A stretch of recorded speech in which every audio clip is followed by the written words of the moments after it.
राजा रानी ड्रामे की अगली किस्त में आप देखेंगे कि जुनैद बड़े अब्बा को ख़त्म करने के बाद अब ज़ावियार के पीछे पड़ चुका है। इसे बहाने से घर से लेकर जाता है कि अब्बा से मिलने जाना है तो चलो मेरे साथ। अब अमीरा रानी को ये सब बताती हैं कि मुझे बहुत डर लग रहा है, मुझे लग रहा है कि अब कभी हम ज़ावियार को नहीं देख सकेंगे। इसे यकीन था कि जुनैद इसके साथ बहुत गलत करने वाला है। ऐसे में रानी अलग परेशान ज़ावियार के लिए, वो कुछ कर ही नहीं सकती। जुनैद से बात करेगी तो जाहिर सी बात है वो अमीरा को इस घर से निकालेगा कि इसी ने रानी को खबर पहुंचाई है। खैर जुनैद जो चाहता था वही हुआ, वो इसे लेकर पागल खाने पहुंच जाता है और वहाँ की इंतज़ामिया के सुपुर्द करके बहुत खुश होता है कि अच्छे से ख्याल रखिएगा मेरे भाई का। अब यहाँ से ज़ावियार की कहानी शुरू होती है, किस तरह पागल खाने वाले इसे खींचते हैं, घसीटते हैं, इसे टॉर्चर करते हैं, मारते हैं डंडों के साथ, इसके मुंह पर कपड़ा धुंस कर इसे इलेक्ट्रिक शॉक दिए जाते हैं और वो बस चीखता चिल्लाता रहा, मदद के लिए पुकारता रहा। वहीं अमीरा को कुछ समझ नहीं आ रही कि रात से सुबह हो गई, ज़ावियार बाबा घर वापस नहीं आए, जुनैद साहब अकेले आ गए इसे कहीं छोड़कर, पता नहीं इसके साथ क्या कुछ किया होगा। इधर रानी अपनी दोस्त को सब बताती है तो वो भी परेशान होकर कहती है तुम्हें मदद करनी चाहिए ज़ावियार की, इन लोगों ने तुम लोगों का इतना साथ दिया, ऐसे में रानी क्या ही कर सकती है, ना वो मुझे घर में घुसने दे रहे हैं, ना किसी से मिलने दे रहे हैं, मदद कैसे करूं मैं।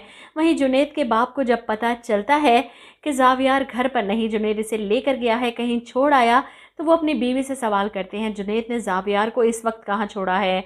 जवाब में ये औरत बताती हैं कि पागल खाने में, और यही इसकी असल जगह है। यहाँ पर जुनैद के वालिद परेशान हो जाते हैं कि बाप के बाद अगर बेटे को यूँ अचानक से कुछ हुआ तो सारा इल्ज़ाम हमारे सर पर आ जाएगा।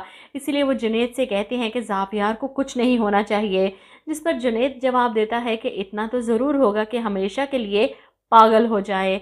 और वहाँ इस बेचारे को डंडे मारे जा रहे हैं और वो चीख रहा है नहीं मारो मुझे, नो प्लीज़। इतना बुरा हाल इस बेचारे का कर दिया जाएगा कि जुनैद इसे आकर देखेगा और देखकर खुश होगा कि मुझे सुकून मिल रहा है इसे ऐसे देखकर, इस हाल में देखकर। मुआशरे का असल चेहरा दिखाया जा रहा है कि पैसा इंसानियत भुला देता है। जुनैद की माँ को देखो कैसे बेफिक्र अपने बेटे के गुनाह के बाद मुतमईन है और इसे तसल्लियाँ दे रही है कि तुमने बिल्कुल ठीक किया। अपने शोहर को भी अपनी उंगलियों पर नचा रही है कि ऑफिस अच्छे से संभाल लो, हम दोनों ने अब कितना ही जीना है, लेकिन जुनैद ने तो अभी जीना शुरू किया है। इन्हें सब पता है कि हमने भी मरना है एक दिन, यहाँ दुनिया की अयाशी की फ़िक्र है, आगे की नहीं। हमने क्या मुंह दिखाना है कि आगे जाकर क्या जवाब देंगे कि हम क्या करते रहे दुनिया में। देखा जाए तो ड्रामा दिन ब दिन इंटरेस्टिंग होता जा रहा है और अगर इसके ओएसटी और टीज़र्स हमें ना दिखाए जाते कि ज़ावियार ठीक होकर रानी से शादी करके जुनैद को सज़ा दिलवाएगा तो शायद ज़्यादा सस्पेंस होता कि आगे क्या होगा। जैसे पहले ज़माने में पीटीवी के ड्रामे दिखाए जाते थे जिसमें ना कोई टीज़र होता था, ना कोई ओएसटी, और मैक्सिमम 14 से 15 एक साथ में ड्रामा ख़त्म। और नेक्स्ट एपिसोड में क्या होने वाला है ये सस्पेंस पूरे हफ्ता बेचैनी से सोचते में गुजर जाता था।